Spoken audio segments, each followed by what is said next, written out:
اسلامی نظریاتی کونسل نے یہ کہا ہے کہ پاکستان میں سزائے موت کی صرف ایک ہی صورت ہے، یا اسلام میں شریعت میں سزائے موت کی ایک ہی صورت ہے، اور وہ ہے قتل کے عوض میں قتل،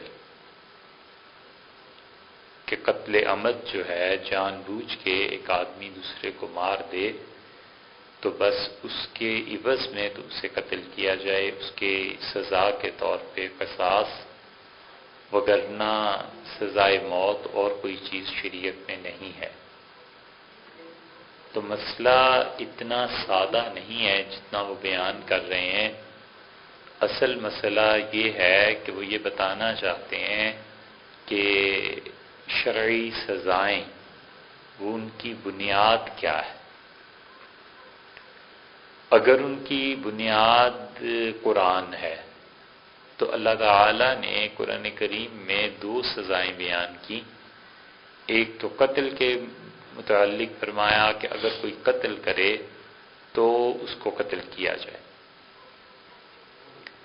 اور دوسرے اللہ تعالی نے ڈاکے کے متعلق فرمایا کہ اگر کوئی آدمی ڈاکہ ڈالے تو ڈاکے کی صورت میں بھی قتل کیا جائے، اور یہ آیا ہے کہ یقتلوا، انہیں قتل کیا جائے، اور یہ آیا ہے کہ انہیں پھانسی پہ چڑھا دیا جائے ڈاکوؤں کو۔ تو ڈاکو کو پھانسی پہ چڑھانا یہ قرآن سے ثابت، جان بوجھ کے کسی جان کو جان کے عوض میں لے لینا یہ قرآن کریم سے ثابت۔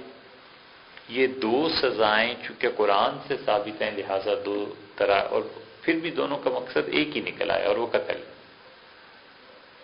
اور باقی کوئی سزا نہیں ہے جس میں قتل کیا جا سکے۔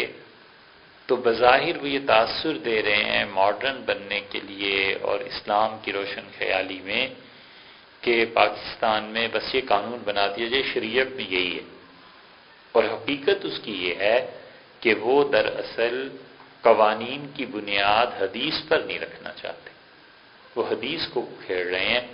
وہ کہتے ہیں ان کا موقف یہ ہے کہ حدیث سے جتنی بھی سزائیں ثابت ہیں ہم ان کا انکار کرتے ہیں۔ تو جب بھی یہ بات آئے گی پبلک میں، اہل علم میں، تو اہل علم تو کہیں گے کہ قتل کی صورتیں اور بھی ہیں۔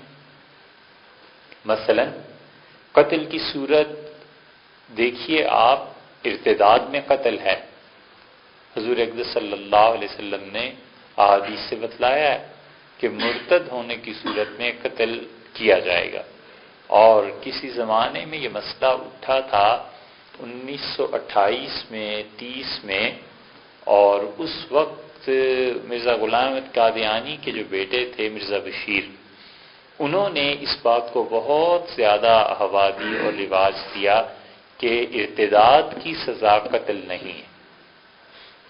اس پہ مرزائی حضرات نے پوری چیزیں لکھی، کتابیں لکھی اس موضوع پہ۔ تو مولانا شبیر احمد صاحب عثمانی رحمۃ اللہ علیہ نے اس کے جواب میں رسالہ لکھا، اور انہوں نے ثابت کیا کتاب و سنت سے کہ ارتداد کی سزا قتل ہے۔ تو پورا مقدمہ اصل میں یہ بنتا ہے کہ اس وقت اسلامی نظریاتی کونسل جو پرچار کر رہی ہے کہ قتل کی صرف ایک ہی صورت ہے، اور وہ کسی جان کے عوض میں جان کا لینا، بس اس کے علاوہ اسلام میں قتل کسی کو مجرم کو پھانسی دینا جائز ہی نہیں ہے۔ وہ در حقیقت بنیاد اس کو بنا رہے ہیں کہ حدیث قانون کی بنیاد نہیں بنتی، اور یہ ٹھیک وہی موقف ہے جو پہلے سب سے پیش کیا تھا سر سید احمد خان صاحب نے۔ سر سید کی اگر آپ کتابیں پڑھیں تو آپ کو اندازہ ہوگا، آپ اگر اس پوری تحریک کو سمجھنا چاہیں تو آپ کو چاہیے کہ جہاں آپ زندگی میں اور اتنے کام کرتے ہیں، آپ اپنی روزمرہ زندگی میں 1 آدھ گھنٹہ مطالعے کے لیے نکالیے، آدھے گھنٹہ پڑھیے، پون گھنٹہ، جتنا بھی ہو سکے۔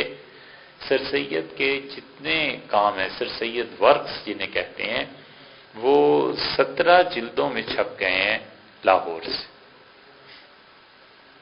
آپ کسی سے کوئی رائے نہ لیں، خود پڑھیں، ہم سے بھی نہ پوچھیں، اور جس دن آپ 17ویں جلد پڑھ لیں گے آپ خود لکھیں کہ سر سید کیا چیز تھی، آپ کو آپ کو خود ہی پتہ چل جائے گا.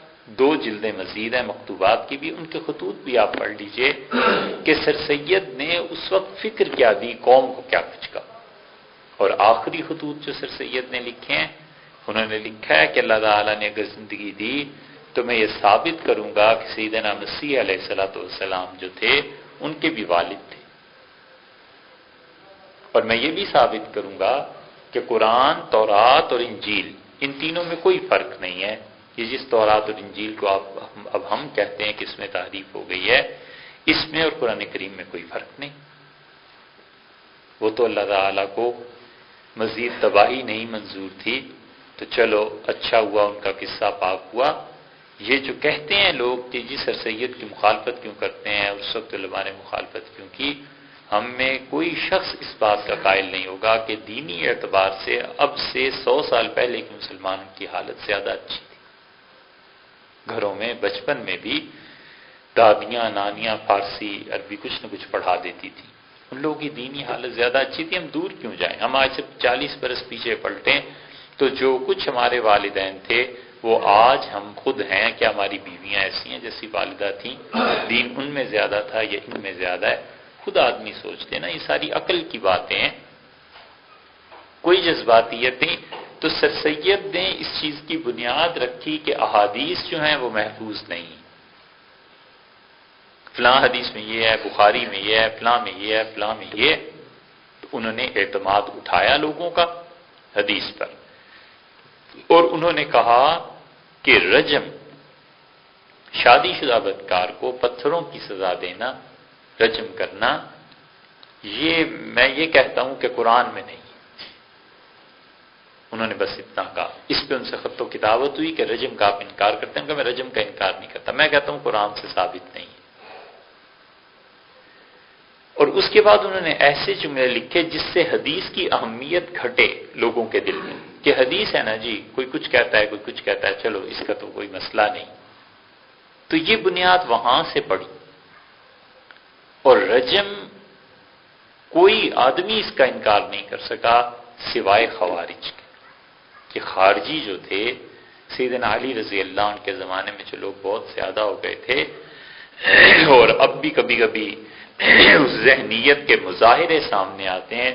خارجیوں نے انکار کیا تھا رجم کا، ورنہ کوئی نہیں کر سکا. حتیٰ کہ اس دور میں سعودی علماء اور جن لوگوں کے اہل علم پہ اعتبار کیا جاتا ہے، یہ لوگ اب تک رجم کا انکار نہیں کر سکے. اور رجم کی سزا آپ دیکھ لیں ایران میں بھی ابھی جاری ہے، وہ بھی رجم کرتے ہیں، وہ انکار نہیں کر سکے. دبئی میں یہ 2-3 دن پہلے رجم ہوا ہے، ابھی پاکستانی تھا جسے انہوں نے رجم کیا ہے، کوئی انکار نہیں کر سکا. اس لیے کہ احادیث میں تسلسل کے ساتھ یہ آیا ہے.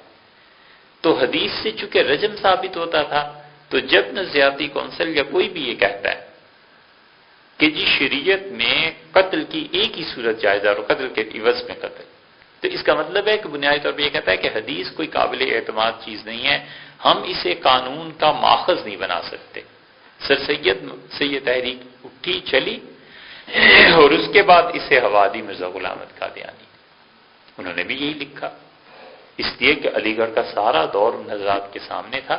قادیانی بہت علی گڑھ کے پڑھے ہوئے تھے. علی گڑھ سے جو لوگ پڑھے لکھے نکلے ہیں اس زمانے میں، حدیث کے معاملے میں جو ان کے تاثرات تھے، کبھی مولانا عبدالمجید دریابادی کو پڑھیے جن پر ارتداد کا وہ دور گزرا ہے، مرتد ہو گئے تھے. اور انہوں نے خود لکھا ہے کہ میں نے دوبارہ اسلام قبول کیا. تو حدیث کا وہ مذاق اڑاتے تھے. سر سید کی اس تحریک کو تیسرے آدمی جس نے ہوا دی ان کے بعد تو دوسرے آدمی میں وہ غلام احمد پرویز تھا. پرویز نے بھی یہی کہا. اس نے کہا حدیث کو جو کچھ بھی آپ کہیں، لیکن آپ قانون کی بنیاد نہیں بنا سکتے. کسی بھی اسٹیٹ کا قانون حدیث کی بنیاد پہ نہیں بنتا. ان کے یہاں ڈاکٹر ودود تھے، لکھنے والے غالباً پرویز ہی تھے، اور کہتے تھے ڈاکٹر ودود نے لکھا ہے. خیر کسی نے بھی لکھا ہو، ہمیں اس تحقیق سے کیا. اس کا جواب پاکستان سے بہت سے اہل علم نے دیا تھا. اور مودودی صاحب نے جو کتاب لکھی اپنی سنت کی آئینی حیثیت 200-300 صفحے کی، یہ اسی کے جواب میں لکھی گئی. مولانا ظفر احمد صاحب عثمانی رحمۃ اللہ علیہ اس زمانے میں زندہ تھے، انہوں نے جواب دیا، اور لوگوں نے جواب دیے تھے. بنیاد کیا تھی؟ پرویز بھی یہی کہتا تھا کہ آپ قانون کی بنیاد حدیث کو نہیں بنا سکتے۔ اب یہ فتنہ نئی شکل میں سامنے آیا اور اسلامی نظریاتی کونسل میں سارے وہ تقریباً اراکین آ گئے جن کی تربیت اس نہج پہ ہوئی ہے کہ آپ حدیث کا انکار کریں گے۔ اب وہ اگر یہ کہہ دیں کہ حدیث کوئی چیز نہیں تو لوگوں میں نفرت پھیلتی ہے، لوگ کہیں گے کہ جی یہ کیا، حدیث کا انکار کر دیا۔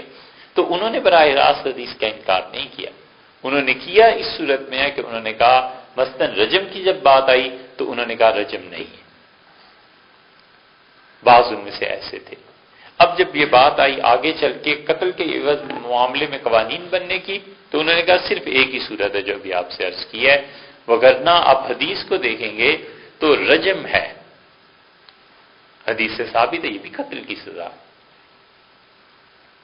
ارتداد کی سزا حدیث سے ثابت ہے، اس کا بھی انکار ہو گیا۔